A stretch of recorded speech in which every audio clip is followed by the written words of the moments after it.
నమస్తే, welcome to whistle. నేను మీ స్వాతి.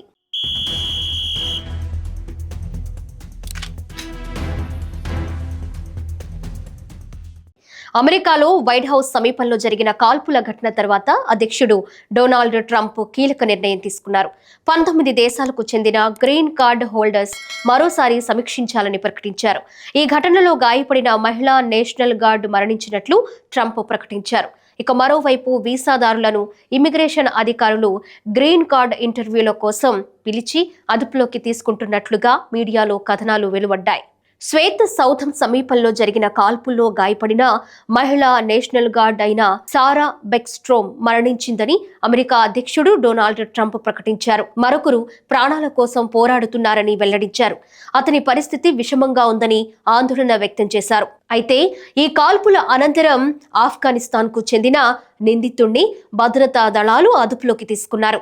ఈ నేపథ్యంలోనే ఆఫ్ఘన్తో సహా మరో 18 దేశాలకు చెందిన గ్రీన్ కార్డ్ హోల్డర్స్ ను సమీక్షించనున్నట్లు US citizenship immigration services director Joseph Edlow వెల్లడించారు. అధ్యక్షుడి ఆదేశాల మేరకు ఈ చర్యలు చేపట్టినట్లు తెలిపారు. తక్షణమే అమలు చేయాలని ఆదేశించారు. ఈ కాల్పుల ఘటన గత 4 ఏళ్లుగా బైడెన్ ప్రభుత్వం కీలక భద్రతా తనిఖీలను బలహీనపరిచినందునే వాస్తవాన్ని స్పష్టంగా చూపిస్తోంది. ప్రమాదకర దేశాల నుంచి వలసదారులను త్వరితగతిన అమెరికాలో స్థిరపరచడాన్ని వారు ప్రాధాన్యత ఇచ్చారు. కానీ ట్రంప్ ప్రభుత్వం దీనికి విరుద్ధమైన విధానాన్ని తీసుకుంటుంది అని జోసెఫ్ ఎక్స్ లో పోస్ట్ చేశారు. గతంలో యుఎస్ కు వచ్చే 12 దేశాల పౌరుల రాకపై డొనాల్డ్ ట్రంప్ నిషేధం విధిస్తూ ఉత్తర్వులపై సంతకం చేశారు. అందులో Afghanistan, Iran, Yemen, Myanmar, Chad, Congo, Equatorial Guinea, Eritrea, Haiti, Libya, Somalia, Sudan వంటి దేశాలున్నాయి. వీటితో పాటు మరో 7 దేశాల ప్రయాణికులపైన పాక్షికంగా నిషేధం విధించారు. అమెరికా మాజీ అధ్యక్షుడు జో బైడెన్ పరిపాలనా సమయంలో ఆయా దేశాల నుంచి వచ్చిన వారిపై తాజాగా ట్రంప్ పరిపాలనా సిబ్బంది సమీక్ష నిర్వహించినట్లుగా సమాచారం. ఇదిలా ఉండగా వీసాదారులను గ్రీన్ కార్డ్ ఇంటర్వ్యూలు అని పిలిచి భద్రతాధికారులు అరెస్టులు చేస్తున్నట్లు మీడియాలో కథనాలు వెలువడ్డాయి. పలు ఘటనల గురించి కథనాల్లో పేర్కొన్నాయి. శాన్ డియాగోలోని యుఎస్ సిటిజన్షిప్ ఇమిగ్రేషన్ సర్వీసెస్ కార్యాలయంలో గ్రీన్ కార్డ్ ఇంటర్వ్యూస్ కోసం వచ్చిన ఓ వ్యక్తితో పాటు వారి అమెరికన్ భాగస్వామిని కూడా అదుపులోకి తీసుకున్నట్లు సమాచారం.